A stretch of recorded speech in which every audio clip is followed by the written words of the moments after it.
प्रभु यीशु मसीह के नाम में आप सभी का स्वागत है। सभी को जय मसीह की। हम परमेश्वर के वचन में आगे बढ़ेंगे और आज जो मेरा विषय है, साथ क्या जाएगा। और कई बार हमने और आपने ट्रकों के पीछे एक संदेश, एक पैगाम को लिखा हुआ पाते हैं और पढ़ते हैं, जिसमें इस प्रकार से लिखा रहता है कि साथ क्या लेकर जाओगे। और मान्यता यही है, इंसान खाली हाथ आता है और खाली हाथ लौट जाता है।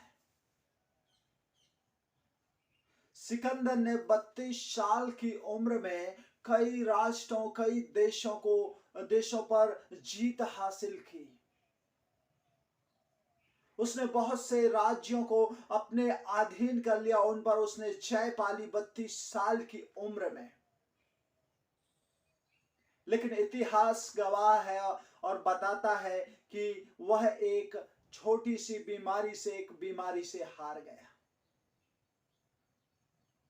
और मरने के पहले उस सिकंदर बादशाह ने अपने लोगों से एक बात कही थी कि जब मैं मर जाऊं तो मेरे जनाजे में, मेरी मैयत में मेरे दोनों हाथों को बाहर निकाल देना और उन हाथों को खोल देना, जिससे लोग ये समझे कि मैं इतने सारे राष्ट्रों पर जय पा लिया लेकिन खाली हाथ आया था और खाली हाथ जा रहा। लेकिन मेरे प्रिय भाई और बहनों, मैं आपको आज जो हमारा बाइबल अध्ययन का विषय है कि साथ क्या जाएगा, मैं आपको इस कहानी के द्वारा एक संदेश को बताना चाहता हूं कि लोग जो ये कहते हैं कि हम साथ क्या हमारे साथ जाएगा या हम क्या मरने के बाद हम ले जाएंगे। लेकिन मैं आपको बताना चाहता हूं कि जो ये पैगाम लिखा रहता है वह सही पैगाम नहीं है, वह संदेश सही नहीं है जो उस ट्रकों के पीछे लिखा रहता है कि साथ क्या ले जाओगे। और जैसे कि सिकंदर बादशाह के विषय में हम पढ़ते हैं, देखते हैं कि वो खाली हाथ आया था और खाली हाथ जाएगा। हाँ, इस संसार की वस्तुएं, संसार की चीजों को हम साथ में नहीं ले जा सकते, लेकिन बाइबल का वचन हमें बहुत ही सरल रीति से और बड़े ही स्पष्ट रूप से बताता है। प्रकाशित वाक्य यदि 14 अध्याय और 13 वचन हम पढ़ते हैं तो वहां पर पाते हैं कि लिखा हुआ है, मृतक प्रभु में मरते हैं, जो मृतक प्रभु में मरते हैं वे अब से धन्य हैं। आत्मा कहता है हाँ, क्योंकि वो अपने कामों के परिश्रम से विश्राम पाएंगे और उनके कार्य, उनके काम उनके साथ हो लेते हैं। हम और आप मेरे प्रिय भाइयों बहनों, मैं आपको बताता हूं एक धन्य आशा है।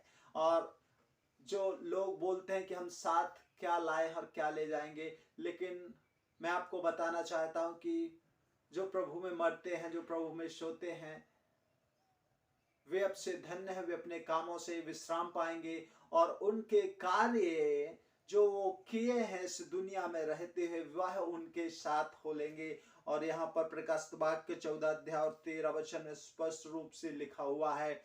इसलिए मेरे प्रिय भाई और बहनों, मैं आपको बताना चाहता हूं कि आप दुनिया से खाली हाथ नहीं लौटेंगे।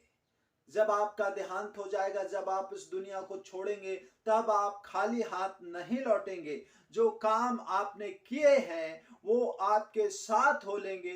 जीवन की किताब खोली जाएगी और मरे हुओं का न्याय उनके कामों के अनुसार ही होगा। इतना हमें और आपको ध्यान रखना है।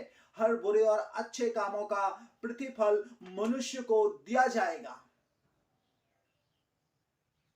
इसलिए मैं आपको बताना चाहता हूं कि ये जो एक लोगों के बीच में एक गलत फहमी है कि हम मरने के बाद क्या ले जाएंगे, हम क्या लाए हैं और क्या ले जाएंगे। लेकिन मेरे प्रिय भाई और बहनों, मैं आपको बताना चाहता हूं, मैं आपको कहना चाहता हूं कि प्रभु का वचन हमें और आपको बताता है, कहता है कि जो प्रभु में मरते हैं, जो प्रभु में सोते हैं, वे अब से धन्य हैं। वे अपने कामों से विश्राम पाएंगे और उनके कार्य उनके साथ हो लेंगे। इसलिए हम जो आज इस दुनिया में कर रहे हैं वह काम हमें हमारे साथ हो लेंगे और हमारा वहां पर न्याय होगा।